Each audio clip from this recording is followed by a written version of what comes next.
The stories in this video are not stories at all, but articles. Articles about paranormal events that were published in real newspapers 100 years ago.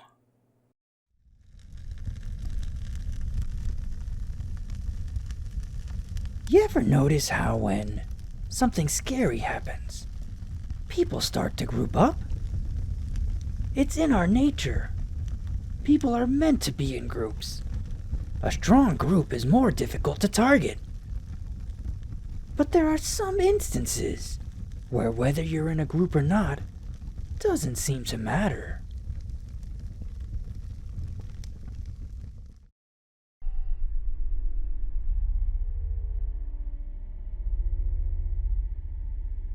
There has been a reported ghost sighting at Prospect Hill Cemetery. Mr. H.P. Stanwood, the well-known sculptor, has a small house and marble cutting shop bordering the cemetery. Mr. Stanwood employs a few people at his shop.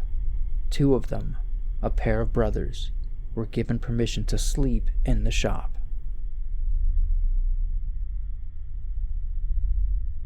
On Tuesday night, one of the brothers went outside to take in the air one last time before going to sleep. It was quiet. It was always quiet at night at the cemetery. His eyes scanned over the horizon when he saw what he first thought was a vision, or a reflection of sorts. But as it got closer to him, its shape became more and more defined.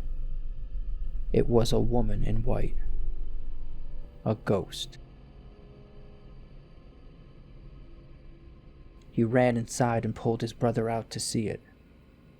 By the time they came out, the ghost was very close, so they ran back inside and out the back door, just as the ghost made it into the shop and blew out the light.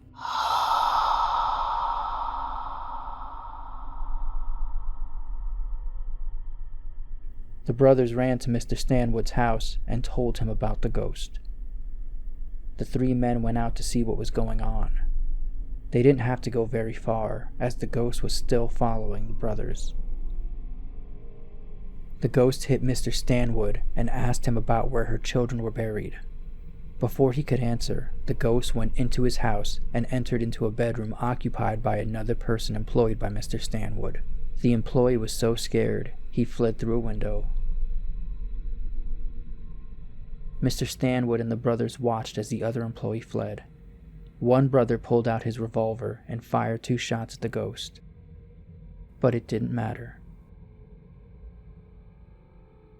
Then, for an unknown reason, the ghost made its way back to the cemetery and disappeared. The next night, she appeared again. Before she even began approaching the brothers, the 2 men ran into town and stood there for the night.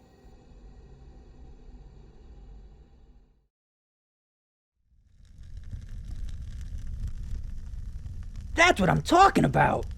I would have ran too! Maybe her children were hiding from her.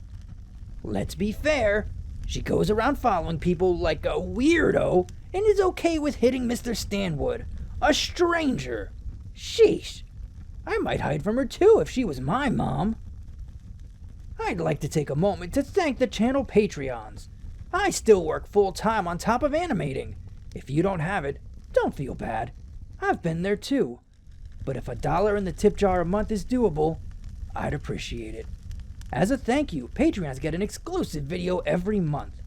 The last one was a vampire story, written by me. It's called Love and Vampires. Join me on Patreon to get immediate access. In case you forgot, it's www.patreon.com/superhorrorshow. The 2 brothers got away that night. It was difficult, but the men had a surprising amount of experience running away from women. I mean, they usually weren't ghost women, and they usually had papers in their hands about child support, but it was pretty much the same thing.